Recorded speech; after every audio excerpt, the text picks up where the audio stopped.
अस्सलामु अलैकुम। सिलेबस के ऊपर चर्चा हो रहा था, है ना। गुलिस्तान अदब से हम पूरा सिलेबस हम तुम लोगों को बता चुके हैं, ठीक है ना। गुलिस्तान अदब में हिस्सा नस्र, हिस्सा शायरी दोनों पढ़ना है। दोनों के ऊपर तफसील से, डिटेल से हम बातचीत कर चुके हैं, है ना। एक एक पॉइंट हम बता चुके हैं। आज हम लोग ख़याबान उर्दू, एक और किताब है ना तुम लोगों का, ख़याबान उर्दू में क्या क्या पढ़ना है, कौन कौन सी सिन पढ़नी है ना।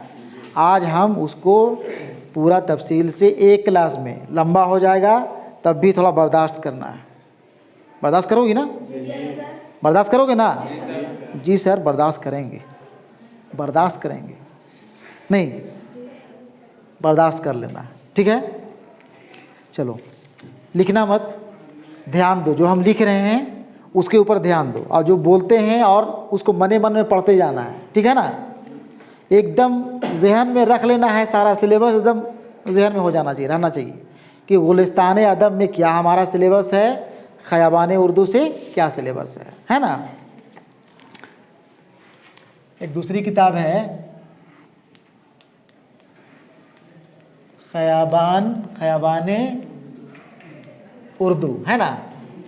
इसमें देखो यहाँ पे ख़याबान उर्दू में जो भी सिलेबस है, जो भी पढ़ना है, सब का सब तुम लोग को हिस्सा शायरी से ही पढ़ना है। टोटल पूरा जो भी यहाँ पे सिन्फ है, सभी के सभी शेरी सिन्फ है। नस्र यहाँ नहीं है, ठीक है ना, नस्र नहीं है। सब यहाँ पे देख रहे हैं शायरी। 12वीं क्लास में सारा का सारा जो भी सिलेबस है वहाँ पे नस्र है 12वीं में। 11वीं में ख़याबान उर्दू में पूरा सिलेबस हिस्सा शायरी से, ठीक है ना, पूरा हिस्सा शायरी से। अब नस्र और शायरी किसे कहते हैं मत अभी पूछना, हम तो लपड़ाएंगे बोल दे रहे हैं। 11 क्लास में आके सवाल करोगे नस्र क्या होता है, इसीलिए कहते हैं क्लास करो रेगुलर आकर के। और नई क्लास कर पाते हो तो उसका उपाय भी हम कर दिए हैं, वो भी तो करो। नस्र और शायरी का फ़र्क नहीं। नस्र जो हम लोग बातचीत कर रहे हैं, जो अभी हम बोल रहे हैं ना, जो हम बोल रहे हैं, बातचीत कर रहे हैं, यही नस्र है। और हम जो गुनगुनाएंगे, गाएंगे, वो शायरी है, वही ना है जी। एकदम ठेठ में समझ लो। जो भी हम बातचीत कर रहे हैं, जो भी हम तुम लोग से बातचीत करते हैं, जो तुम लोग बातचीत करते हो, वही नस्र है। और जहाँ पे रेखाना शुरू किए, जहाँ पे गुनगुनाना शुरू किए, गाना शुरू किए, वो शायरी है कि नहीं है? समझा? अब नहीं भूलोगे। तो हिस्सा शायरी से, हिस्सा शायरी में तुम लोगों को या ख़याबान उर्दू में सबसे पहले शेरी सिन्फ है नज़्म। क्या है? नज़्म, नज़्म, ठीक है ना। अब नज़्म में देखो किन किन का नज़्म और कौन कौन सी नज़्म तुम लोगों को पढ़नी है। सबसे पहले नज़्म निगार हैं नज़ीर अकबर आबादी। कौन है? नज़ीर अकबर आबादी, ठीक है ना। इनका 2 नज़्म तुम लोगों को पढ़ना है। पहली नज़्म है आदमी नामा। आदमी नामा, नज़्म का उन्वान क्या है? आदमी नामा। नज़ीर अकबर आबादी की नज़्म है, यही ज़हन में रखना है, ठीक है ना। और एक और नज़्म इनका है, नज़्म का उन्वान है रोटियाँ। क्या है? रोटियाँ। नज़्म में क्या होता है? नज़्म में जो है एक उन्वान होता है, एक मौजू होता है, उसी के तहत उसी टॉपिक पे पूरी बातचीत होती है ना। रोटियाँ नज़्म पढ़ेंगे हम लोग तो रोटी का ही जिक्र होगा, बताएंगे हम, वैसे अलग से फिर से बताएंगे नज़्म की तारीफ़। नज़्म कहते किसे हैं? 9वीं 10वीं में पढ़ चुके हो, पढ़ा चुके हैं, फिर बताएंगे हम 11 क्लास में भाई नज़्म और गज़ल में क्या फ़र्क है, गीत किसे कहते हैं, रुबाई किसे कहते हैं, मसनवी क्या है, कसीदा क्या है, ठीक है ना। चलो 2 नज़्म पढ़ना है, जहन में रखना, आदमी नामा और रोटियाँ। ये दोनों नज़्म किनका है? नज़ीर अकबर आबादी का, ठीक है ना। इसके बाद अगले नज़्म निगार इस्माइल मेरठी। इस्माइल मेरठी, मेरठ के रहने वाले मेरठ कहलाए, मेरठ के रहने वाले मेरठी कहलाए, है ना। अकबर आबाद के रहने वाले अकबर आबादी कहलाए, ठीक है ना। इस्माइल मेरठी, इनका एक नज़्म पढ़ना है तुम लोग को। नज़्म का उन्वान है आबे जुलाल। आबे जुलाल, आबे जुलाल, ठीक है ना। आगे बढ़ें। अगले नज़्म निगार हैं सुरूर जहान आबादी। सुरूर जहान आबादी, जहानाबाद के रहने वाले हैं, जहानाबाद के रहने वाले हैं, जहानाबादी कहलाए। लोहरदगा वाले लोहरदगवी कहलाएंगे। रांची वाले रांची भी लिखते हैं, नहीं लिखते हैं। जो शायर व अदीब होते हैं वो सब इस्तेमाल करते हैं, है ना।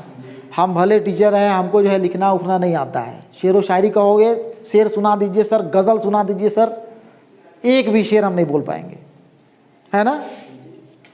लिखने का काम कर सकते हैं, नसरी सिन्फ में हम कुछ ठीक ठाक हैं, लेकिन शेर व शायरी एकदम बिल्कुल नहीं, बिल्कुल हम कमज़ोर हैं। अपना एक भी शेर हमको बनाने का आसान होता है। शेर कहना क्या, तुम लोग मिला मिला के कह देते हो शेर, वो अलग चीज़ है। सड़क छाप वाला शेर व शायरी करना, मिला मिला के एक से एक शेर तुम लोग बोलते हो। वो शेर असल में है भी कि नहीं है उसको पता नहीं है, तुम लोग को पता नहीं है ना। हमको कहोगे एक शेर बोलने, हम एक शेर भी नहीं बोल पाएंगे, ईमानदारी से बता रहे हैं, है ना। लेकिन जो शायर व अदीब होते हैं, जो भी मुसन्निफ़ होते हैं, शोरा होते हैं, वो लोग जो है ना, अपने अपने जगह का इस्तेमाल करते हैं अपने नाम के साथ। चलो ठीक है।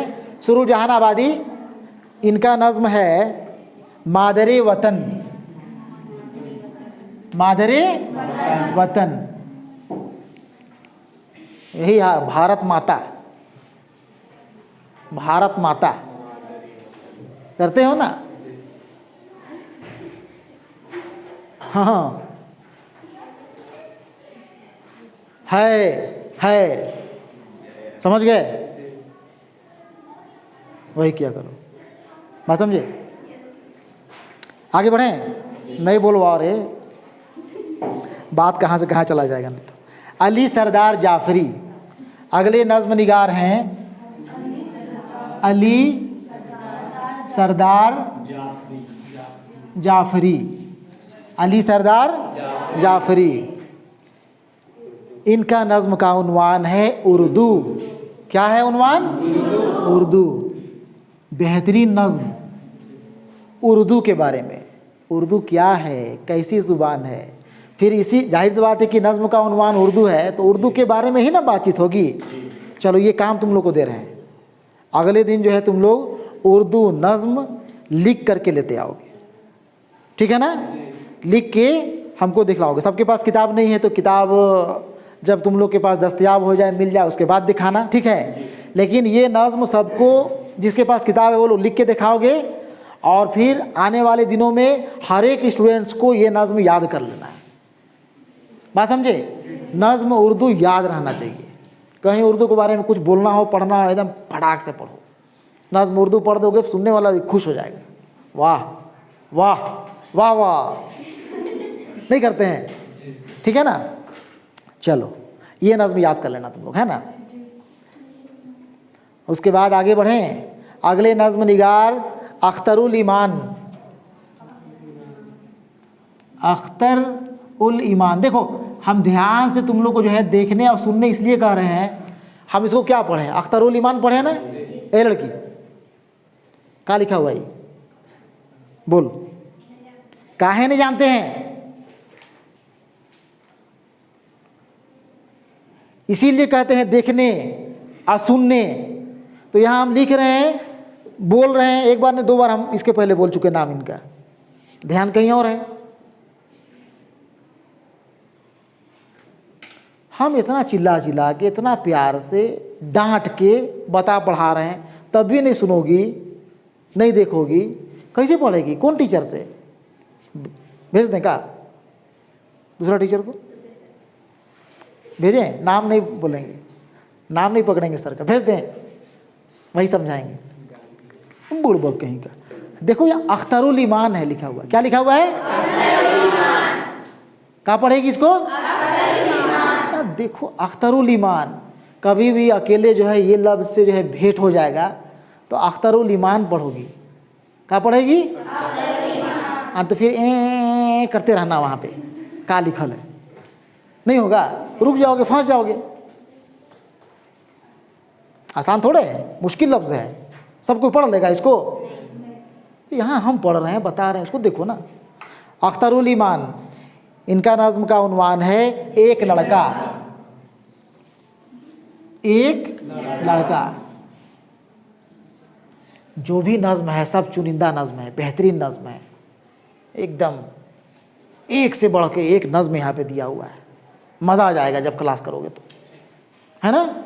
और सिलेबस ख़त्म करने के बाद, आज के बाद हम एक एक चैप्टर, एक एक टॉपिक के ऊपर जो है बातचीत करना शुरू करेंगे, है ना। ठीक है, अख्तरुल ईमान नज़्म का उन्वान एक लड़का। एक लड़का किनकी नज़्म है?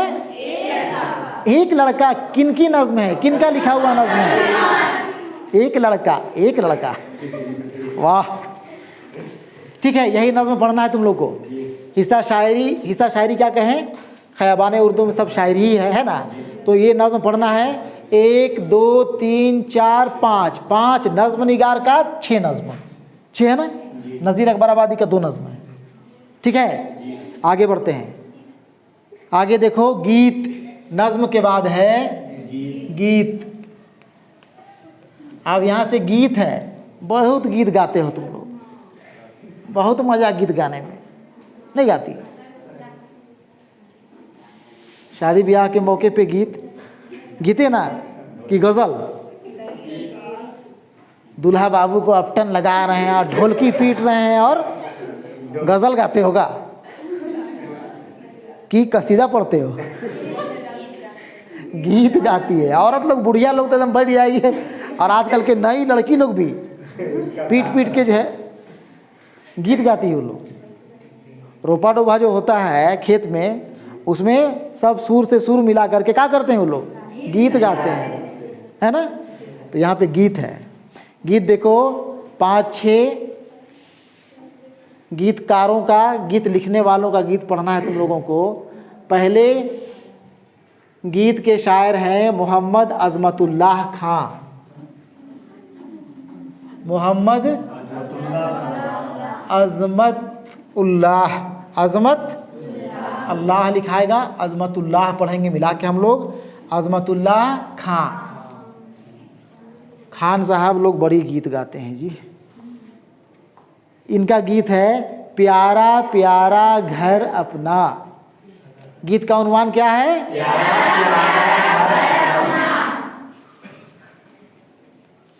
प्यारा प्यारा घर अपना, ठीक है ना।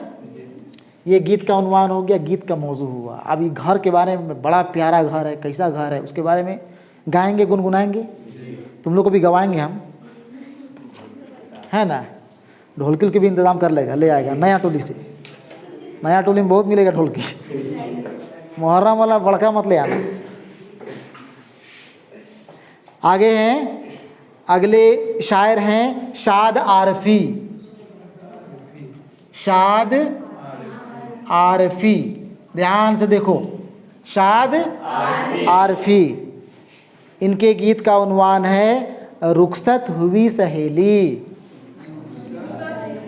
चली सहेली ससुराल। रुखसत हुई सहेली, कहाँ चली? ससुराल चली। वहाँ पे जो गीत गाओगे वही यहाँ पे है ना, रुखसत हुई सहेली। अगले शायर गीत के अख्तर शिरानी। कौन है? अख्तर शिरानी। अख्तर शिरानी, इनके गीत का उन्वान है रोग का राग। रोग का राग, अब पता नहीं इनको कैसा रोग लग गया है ना। अब रोग लगने के बाद जो है ये रेघा रेघा के जो है गीत गा रहे हैं, है ना, रोग का राग। ठीक है, अगले शायर, अगले गीतकार, गीत लिखने वाले मीरा जी। क्या नाम है? मीरा जी। मेरा जी नहीं पढ़ोगे इसको, मीरा जी पढ़ेंगे हम लोग, है ना। क्या पढ़ेंगे?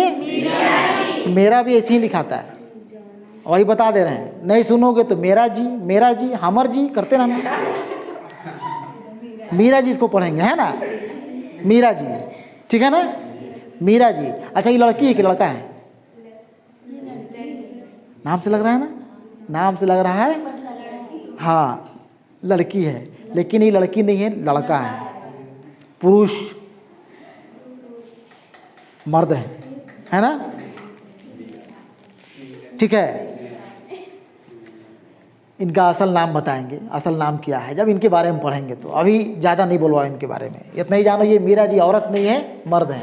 ठीक है, बहुत बड़का ही गीतकार है।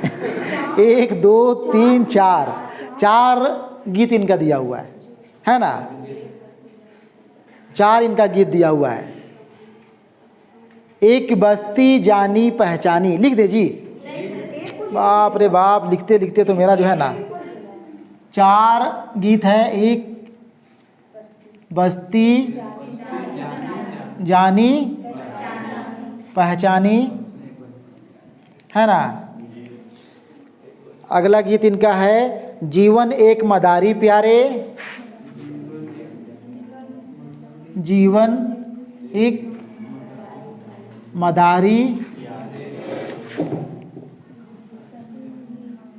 मदारी प्यारे। उसके बाद है यूं ही जोत जलेगी मूरख, यूं ही जोत जलेगी मूरख, मूरख कहीं का, यूं ही जोत जलेगी मूरख। और आखिरी गीत तन्हा सबसे दूर अकेली। कहाँ लिखे? तन्हा सबसे दूर अकेली, है ना। ये 4 गीत मीरा जी का लिखा हुआ हम लोग पढ़ेंगे। ठीक है, अब तो जगह भर गया है पूरा, मिटाते हैं इसको पहले कैसा।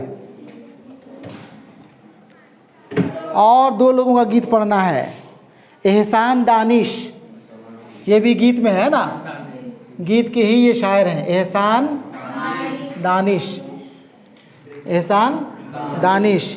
इनका गीत का मौजू है प्रीत है मन का रोग, प्रीत है मन का रोग, प्रीत है मन का रोग। ठीक है ना, ठीक है। और आखिरी गीतकार, गीत के आखिरी शायर यहाँ पे सलाम मछली शहरी। हाँ, सलाम मछली, हाँ नाम है बाबा। अब काहे मछली है और देहाती काहे नहीं है, शहरी काहे लिखे हैं, देखना पड़ेगा इनको, है ना। जब पढ़ेंगे तो जानेंगे हम लोग। ठीक है, सलाम मछली शहरी। इनके गीत का मौजू है गीतों के हरवा गोंधोंगी, गीतों के हरवा गोंधोंगी।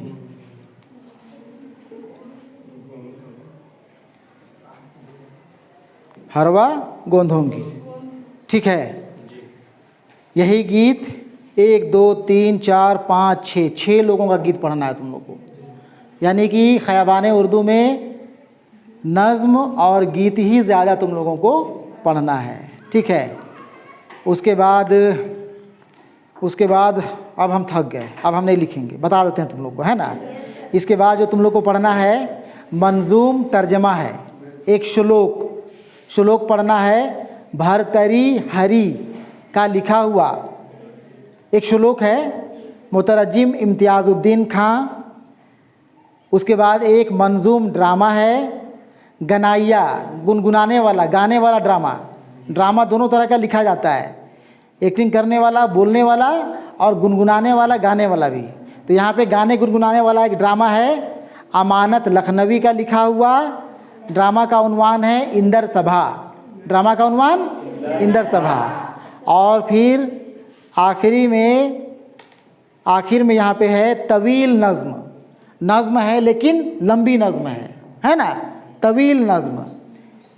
ये शाहनामाए इस्लाम से माखूज़ है, शाहनामाए इस्लाम से लिया गया है यह नज़्म तुम लोगों के लिए। 11वीं सिलेबस में पूरा शाहनामाए इस्लाम यहाँ पे नहीं लिखा हुआ है ना, ये कुछ लिया गया है।